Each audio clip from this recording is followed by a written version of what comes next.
સાબર આવાજ ન્યૂઝમાં આપનું સ્વાગત છે। ગુજરાતની મુલાકાત દરમિયાન વડાપ્રધાન નરેન્દ્ર મોદીએ સોમનાથ મહાદેવ જ્યોતિર્લિંગના અમૃત મહોત્સવમાં ભાગ લીધા બાદ વડોદરા ખાતે રોડ શો કરી સરદાર ધામ 3 સંકુલનું લોકાર્પણ કર્યું। ભારતના વડાપ્રધાન નરેન્દ્ર મોદી દ્વાદશ જ્યોતિર્લિંગના પ્રથમ જ્યોતિર્લિંગ એવા સોમનાથ મહાદેવ જ્યોતિર્લિંગના અમૃત મહોત્સવમાં ભાગ લેવા માટે સોમનાથ આવી પહોંચ્યા હતા। સોમનાથ મંદિરમાં તેમણે શ્રદ્ધાભાવપૂર્વક પૂજા અર્ચના કરી હતી।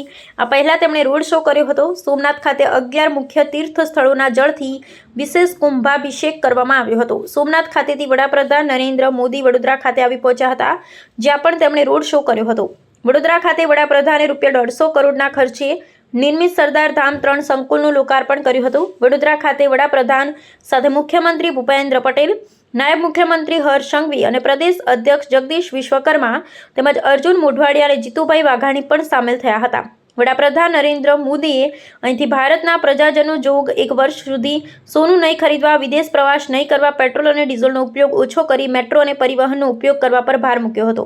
ખાદ્ય તેલનો પણ સંયમથી ઉપયોગ કરવા કહ્યું અને ગેસ તેમજ રાસાયણિક ખાતર પણ ઓછું વાપરવા પર ભાર મૂક્યો હતો, જેથી વિદેશ મુદ્રા ભંડાર પર ભારણ ના પડે। જો કે આના ઘેરા પ્રત્યાઘાત પડ્યા છે। રિપોર્ટર કશ્યપભાઈ ભટ્ટ, અમદાવાદ। આવા ન્યૂઝ જોવા માટે સાબર આવાજ યુટ્યુબ ચેનલને સબસ્ક્રાઇબ કરો અને લાઇક કરો, જેથી હવે પછીના દરેક સમાચાર સબસ્ક્રાઇબ કરેલા હશે તેઓને નવા સમાચારની માહિતી મળી જશે।